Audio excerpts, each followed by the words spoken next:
Hello everyone, today we're going to be looking at the Amazon Fire Max 11 tablet. I've had this tablet for quite a long time now and I wanted to do an honest review of it. I've had some really good experience with it, so I wanted to share that with you guys. So let's start with the outside. When it comes to the screen, it is an 11-inch touchscreen, of course, and then on the bottom we do have the little pins for the keyboard. We also have those speakers on the bottom.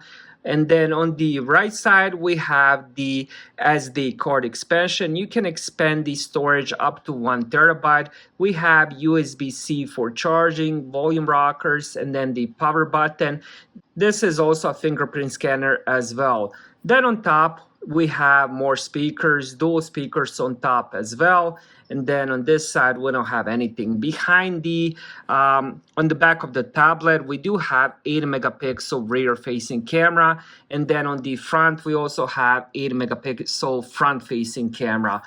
Next, let's talk about the display. What we have here is 11-inch, 2000 x 1200 resolution. So the resolution is perfect for the size of this tablet. And let me get that a little bit closer so you guys can see how the colors pop. It is a very bright and vibrant screen. I do like the display on this one. I mean, it definitely looks better than the previous generation, and this tablet is definitely on par with some of the other tablets in this category. Next, let's talk about the performance, which I think it's another big improvement from the previous generation. What we have here is a MediaTek CPU octa-core processor. 2 cores will be running at 2.2 gigahertz, and then 6 cores will be running at 2 gigahertz.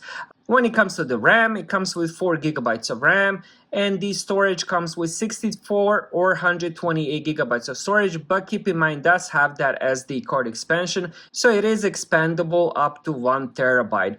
So when it comes to the performance, CPU and 4 gigabytes of RAM do really good job. I did end up playing quite a few games, some more graphic intensive, like for example Asphalt 9, and this has no issue. I think it's running it, I believe, at high settings, no lag whatsoever. If you know Asphalt 9, it is a multiplayer game, so even if I'm racing against other people online, there's no lag and everything looks and performs really good. Now, I use mostly this tablet for the media consumption. I also use it a lot to read books and also audiobooks, and this tablet is perfect for that. So I do have my Kindle, I do have a huge library of books. I also have a lot of the Audible books. If you're not familiar with Audible, it's basically Kindle but for audiobooks.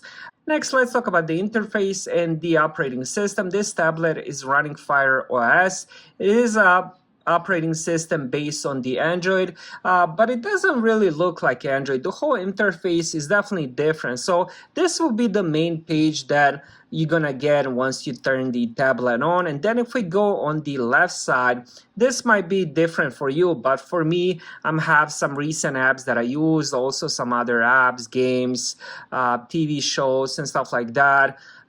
Basically a lot of Kindle, Audible, basically stuff they think I might like. I'm not sure how else to put it. But then if we go to the right side, so if we go on the home page and if we go to the right side, this is all the stuff I do have. Like, for example, all the apps, also all the Kindle books that I have acquired throughout the years, and then of course the games and also Prime Video. But best of all, there's a section on the Audible as well.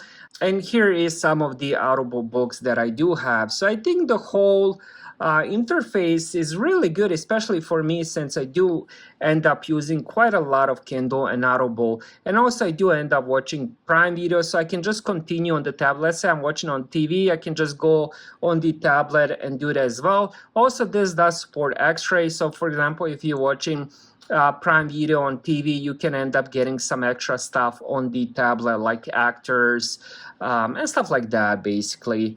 Now, the whole interface is very smooth. I haven't had any issues with it as well. Touchscreen is very responsive, so that's of course a good thing. Now, let's check the settings. So if we pull it down from the top, we're gonna get the brightness, then we have Wi-Fi, Bluetooth, airplane mode, dark theme if you want to do that. It does look kind of better at night, but I usually keep it at the regular. Then you have Alexa hands-free, auto rotation, blue shade, mirroring, screen recording, do not disturb, low power mode, and the storage. And of course, there's settings here. And also you can set it up with different profiles. So if you have more than one person using the tablet, you can do that as well. So for example, you can set it up for the kid and you as well. When it comes to the battery life, this tablet has probably one of the best battery lives I've seen on any tablet. This one gets up to 14 hours of battery life. So it does end up lasting really long time. Since I do have quite a few devices, sometimes I would leave this one just on the standby. I will come back 2, 3, 4 days later, and it just wouldn't lose much percent, to be honest. That's just one of the many ways I know this has a good battery life.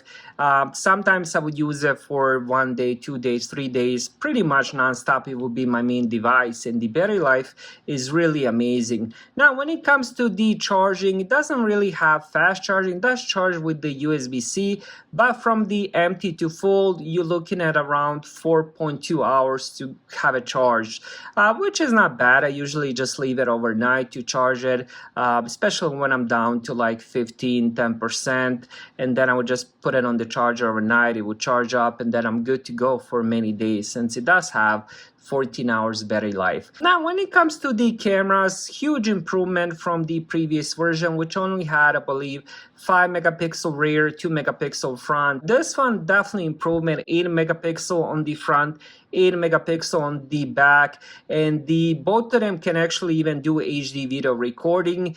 So if you want to do a front-facing video, you can do that, especially if you're doing social media and stuff like that. It's definitely possible, and the quality is not bad at all. Rear one doesn't have flash, so you do need to have good lighting to take some quality pictures and videos with that one. So this tablet has been performing really good for me for the last few months. I also love the display. I love playing games with this game, especially games like Candy Crush and Puzzle and stuff like that. It works really good, and it's easy to hold. It doesn't weigh a lot. To be honest, I haven't even gotten the case yet. I'm pretty, confident about the quality, and I'm not sure what kind of material this is, but it doesn't feel like it's plastic. I would say this is probably aluminum, so I'm pretty confident in the quality of it in case I do end up dropping it. So that's one of the reasons I haven't gotten the case. So the screen and performance is pretty good, but the best thing about it is definitely the battery life. So if you need something, you're gonna take it on the go and be confident that the battery will last a long time, this is definitely a tablet to get. Overall, a really, really good tablet, and I would definitely recommend that. Thank you guys for watching.